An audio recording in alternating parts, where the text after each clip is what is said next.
Hello, I'm Mary Louise Starkey from Starkey International, CEO.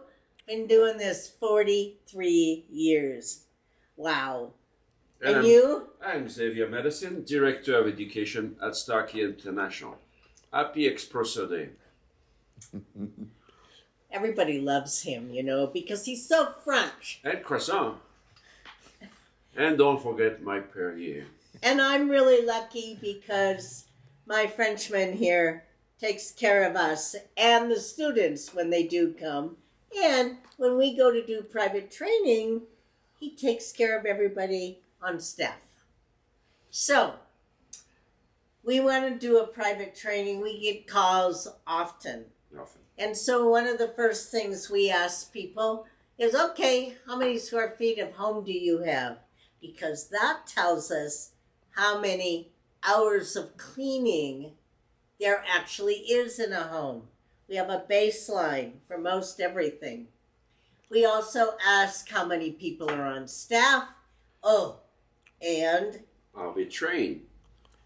Do they know anything about the product we're going to teach? Do they want to learn? Yes. Are they willing to learn, or are they don't they want to understand what we're going to teach? And we have textbooks, both in English as well as in Spanish. And so when we go, we always make sure there's at least one person that knows how to speak English, even if the rest only speak Spanish. We've done it many, many times. Well, we have book in Spanish. We have a housekeeping book in Spanish. So that helps a lot for the people who do not speak very well English. So we show up and we are greeted by the principal, and we start out by spending a little time with the principal. I want to know how she thinks. I want to know what's driving her crazy about her staff. You want to know. I want to know how the staff is doing and what are their needs. What is the staff is missing? How well is a house clean? What kind of surfaces do they have to clean and what product they use? So I never go into our homes and take over the staff. I want the staff to teach me. I want to learn first what they know and how they do things. So it's a win-win situation because I don't come in as a teacher. I come in as the students to begin with.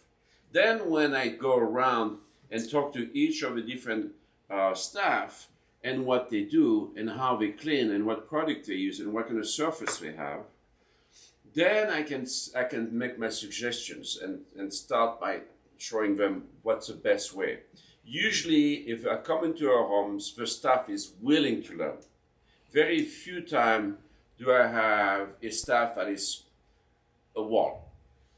It's very rare because before I get there, I make sure that I speak to the staff on the phone, each individual, and learn a little bit about them. So I kind of break the ice, and I want to know if they want to learn, if they are willing to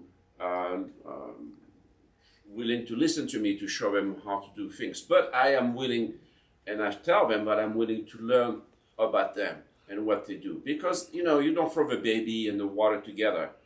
You just keep what's working and because, and change what needs to be changed with the consent of the staff. It's important that you don't come in and say, oh, I'm the one you're going to listen now. But I'm the one that's going to listen to you first, then I will make suggestions, and then we will agree about how we're going to proceed. So Mary and Xavier, when you first go, would you observe the staff doing their chores, cooking, and their daily things, and then give them feedback? Okay. No, we don't, because we set it up so that the staff from the very beginning know that they have a whole week of training. And you cannot work and do your regular job and get trained. So they're kind of standing around and we have them take us on a tour with the principal. and we go through the entire house and we look at the closets that are a disaster. How are they a disaster? Well, they mismatch everything. They throw things in a closet and close the door, not knowing how to organize a closet. But I also look at the job description, if there is one. Often, the problem in a home is there is no job description. So people are kind of not knowing what they are supposed to do or not supposed to do. What they were hired to do. And so what do they do all day? That's a question. What does someone do all day so that the house can be organized within the day? So my role when we do a private training is Xavier's teaching and working with the actual staff people. I meet with the staff individually and I say, okay, in bullet form, talk to me about what you do all day. And I write it all down. And I begin to see the needs of the overall staff by knowing what each individual does all day long. In fact, we were recently at a private training and discovered that the two housekeepers were not very happy with the houseman or the butler because he didn't have enough to do, so he kept trying to do their jobs. Yeah, interfering with their daily routine. That's kind of difficult to work with, in the homes, and someone doesn't know what to do today. So again, having a job description for each and every one of the people in the homes is a good start. And if we don't have them, I create them. Also when I go into a home, the staff is 50% right, 50% wrong. The reason they call us to come is to make sure that what they know is correct, or or not correct. Meaning that, are they doing it right? Is this a way to do a process of cleaning a surface? Is this the right product? And often they don't know because, multi-million-dollar homes have multi-million-dollar surfaces, and each surface is totally different. So it's important to use the right product. And if they don't know what product to use, then that's where they get panicky, they get stress, they want to do their job. I have never met somebody in a home who doesn't want to do their job, but they have to know how to do the job correctly so that when they show up to work in the morning, when they leave their homes, they know what will happen today. And that's really the point where they feel more comfortable, be happier in their work if they know what's going to happen. Everybody loves being successful. Yes. Everybody wants to be successful. I remember being in a home way back, it's been a while, and all the surfaces of the furniture all had a what do you call it? English? Huh? Is that the English? No, there was Old English? a surface and they were putting oil on a surface. That's what I said, yeah. Old English. And it didn't go in because it had a coating, a finish that Yes. didn't accept anything.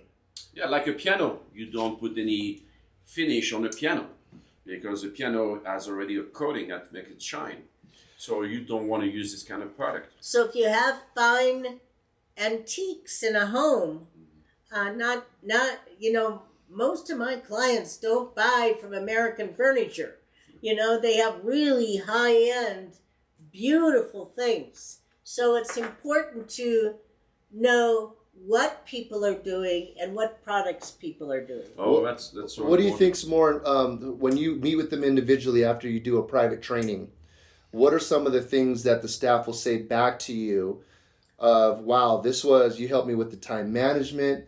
Now I have a little more of a schedule. Like, what tools do you leave with them that they can continue to tap into when you're gone? Well, first of all, we have different books. For example, if I go for a housekeeping, then I have his housekeeping books, which has everything in there. So Xavier, start this off with we leave our clients with great tools, and then go into what you're saying. Yeah, we leave our client with tools. the staff with tool, and then we have books. So when I train people, I always bring the books for each individual staff. Every staff person has their own book. So they can refer to it once we're gone, And also you would bring the entertainment book. Oh, the entertainment book, And yes. the entertainment book, when we work with a client, we always try to find out their focus. Is it housekeeping? Is it entertaining? Or both? Or both, yeah. Often it's both. Their focus has to have both. Then we have to have time to train both. Yes. By the time we're done, the student, the staff member, has a week long with us to answer all the questions that come up, the surfaces that are really hard to clean. They will have management tools, like for instance, we'll develop a whole housekeeping plan based on every single day, what did they do, so that they know how to be successful. Yes, remember that a housekeeping plan is not a checklist. You never use a checklist for a housekeeping plan. For any plan, as a matter of fact, it's always time-oriented. It's important that we know what it takes to clean a room. How long does it take to clean a room? So that when we add all the room together and all the items in each rooms, we know by the end of the week how many hours it takes to clean a home. So often you will have too many people or understaff. And so when you have too many people, people start to Get in each other's way. get in each other's way, like we had it in Sacramento. But if you are understaffed with a number of hours for large homes that is not enough to cover the entire cleaning, by the time it gets to Friday evening, that's when the house will be finished, because there's no cleaning on Saturday and Sunday, of course, then you have not finished your priority of having the home beautiful. And the home beautiful is what the clients want. So having finished by Friday, Everything in its place. everything has a place and every place has a thing. There you go. So when we meet with the client from the very beginning, they're involved. They want to typically be part of the training Yes. because they want to know what their staff is being taught. And we're grateful for that, because if they don't know what they're being taught, then things get lost. Well, also, a client doesn't really know what it really takes to clean homes. They are very good in their business at doing what they do and making their money, but really running a home is not their forte.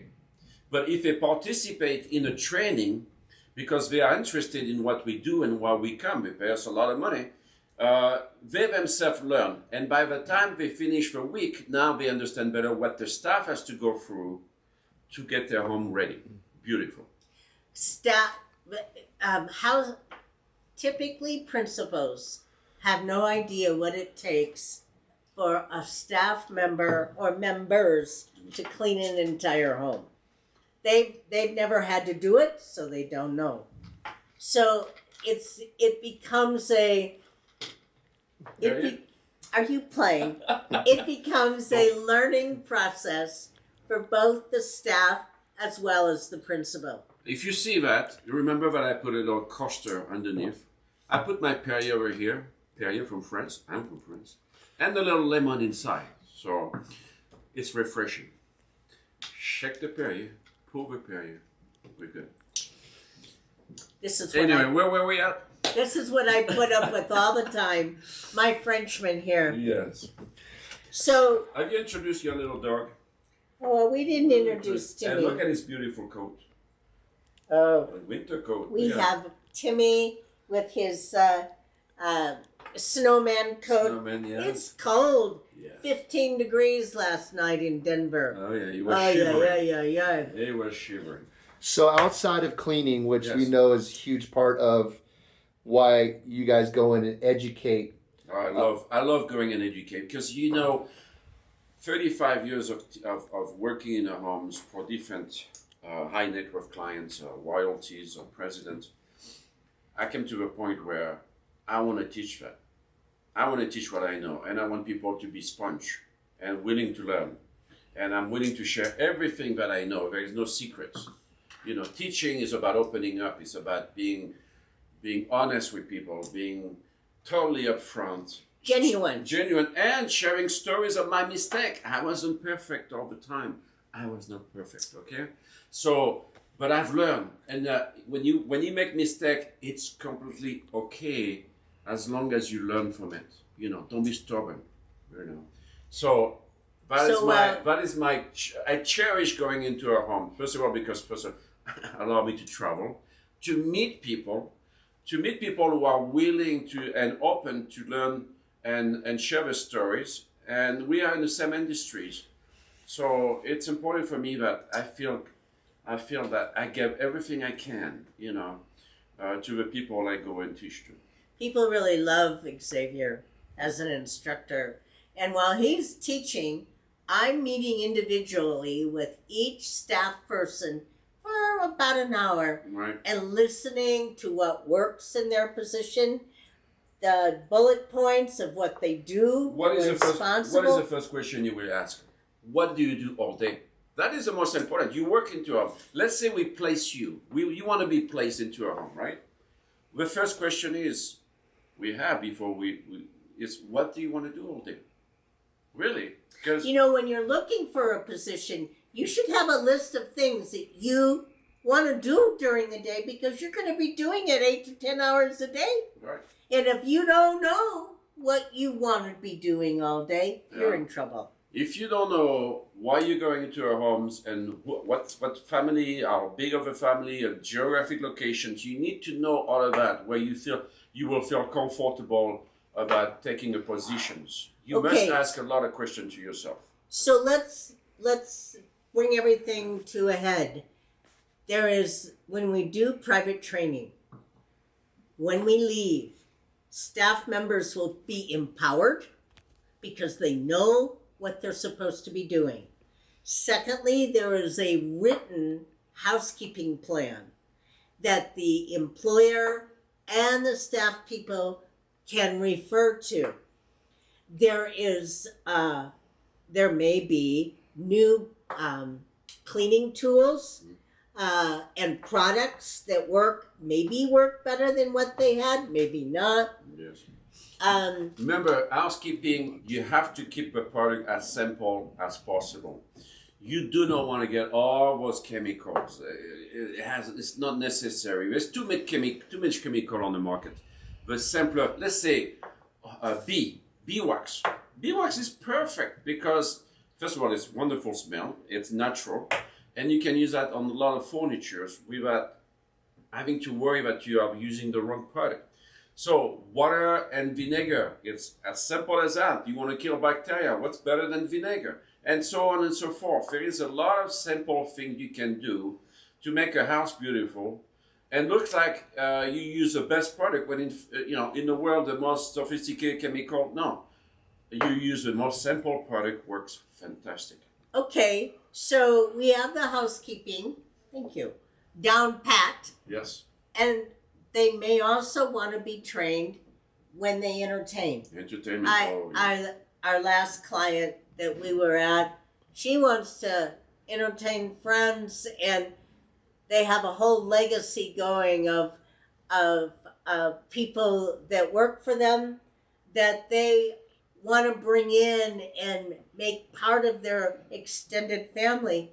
And so they want to entertain. Well, they didn't have any people that would help them entertain. And Mrs. said, I'm exhausted. Yes. So the next thing we do is the entertainment. We have this big book of entertaining. You'll learn everything in this book about entertaining. There is not one thing that's missing about creating an event. This is your Bible for entertaining. There is no better books on the market than what Mrs. Starkey. Remember, these books have been written by Mrs. Starkey for the last 30 years. So we use all the technique in the books what she has written down. So entertaining is not about serving to the right and picking up, serving to the left, picking up on the right. It's an art form. It's beautiful. It's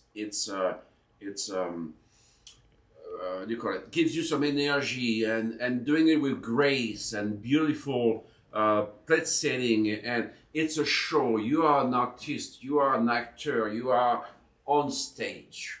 The entertainment piece gives the graduate, the staff people, the ability to show what they know. It is It's a the art form. showcase. It's a showcase. People who have never been trained in entertaining may be lovely people, but unless they know the art form of it, of how it's done correctly, it doesn't work. How do you set a beautiful table? How do you bring things to your principal? How do you serve people? Always a tray. A tray shows your knowledge. A tray shows that you know how to serve. People carry things in their hands, and they put it. No. It's you want to entertain, and people wants to be entertained with principle. And so this is a combination of receivers and givers. If a giver is not willing to receive if a receiver is not willing to receive what the giver is giving, there's no service taking place. And if a giver is not giving what the receiver wants, again, there is no service taking place. So it's a mutual agreement that is a win-win situation where your giver gives with grace and love, and the receiver receive love and understand the grace. Talk about the event planner. Oh, the event planner. So we have an event planner in this book that will teach you exactly, no matter what the event is, teach you exactly the step-by-step how to prepare an event. You could do like we do a lot. You've done it for 40 years. You sit down with the principal. You sit down with principal, right? And she or he answers specific questions. What, 20 minutes worth, 30 minutes worth? Yeah, 20 minutes. And then in his plan, you will have who does what during the service. When and how. You don't want people to walk around and get lost. I used to work for a president in Africa, and we have different people, and they all came to the president every 2 seconds, and it will be different people. You have to have a plan of who served who and when and how. So it's otherwise you're on crisis mode. People walk around like they are lost soul. You cannot do that. Everything has to be, every movement, every step is calculated so that it shows grace and minimalist, right? I have a great little story. I was having a formal dinner once. Take to me. Yes. I was having a formal dinner. I've had many of them over the years. Probably 25 years of formal dinners every year. Multiple every year. So, we have a general in his whites and his spouse with a backless, beautiful gown. And the server, who had been trained, the person came up to serve the dessert. And on the tray was give me that. That's much better. Was chocolate mousse. Chocolate mousse. And as he was serving this one, he also had a tray in this hand. And as he was serving, it went like this. And I tried to grab it. I was sitting next to him. It was a slow motion.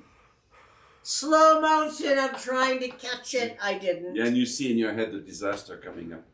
It went all over his whites, went all over the back of her beautiful gown. And then I turned around and I said, "Where is everyone?" And they all went out into the back garden and hid because they were they knew they were in trouble. Yeah. But the point is, we didn't have enough practice. It was our fault. We didn't teach them enough. And most importantly, here's a big one. The service receptacle that we had the chocolate mousse in was the wrong one. It was tall. It should have been a short one. Yes. So it wasn't going to fall. anyway, so between myself and the chef and the server, we all took our part. I wasn't here, okay? It wasn't me. I didn't train because I would have done it differently. I was a beginner. We've never seen a general again. We've seen other generals and admirals, and but not this one. They never hired one of our graduates. So we make mistake, we learn, and never happen again. So now I'll go into, we would love to, if you're interested in our private training, be a part of anything of your needs or your wants, or just reach out to us. We customize our private training to meet the needs of the client. Oh yes, every client is different. Every Totally. home is different. There's not one home in the world that is the same. That is people who take an agenda from a previous employment principle and move it to their new homes with the same agenda. I used to serve a John this way. There's no reason you shouldn't be served that way from my new principle. Doesn't work like that. They don't last very long. You must understand who your principals are. What is their lifestyle goal? What is their vision of service? What is the bullet point that they want to tell you? This is what's important in the stage of their life. What's important to Somebody them? who is 30 as compared to a principal who is 30 and 40 is different than a principal who is 17 now. So you cannot have the same service for everybody. It doesn't work. There's no one fits all, like a pair of socks. It's not possible. So ask us to come and do a private training. You won't be sorry. But when we leave, your home is spotless. Your staff is, as I said, empowered. Invigorated. And the employer knows what she wants. Oh, remember the last training we had in Sacramento? We did housekeeping and entertainment. We finished the week with a formal dinner because that's why they created these beautiful homes. And they never got the service they wanted before we showed up. And at the end, the staff lined up in the living rooms after the service.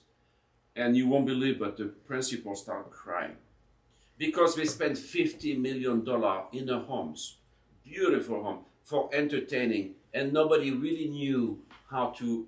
And they did the best they could. The staff was just wonderful, but they didn't know. They were what's wonderful, right, and they were tiptoeing, And so that's what made it uneasy. But once we finished on Saturday, we did the dinner on Saturday with the 12 guests. And we finally presented everybody at the end, and the guests applauded. The principal both had tears in their eyes. And that's wow. That to me is a reward. It was great. Better than the money, that we achieved our goal. So that's what we want. We want you to have tears in your eyes when we're done teaching your staff.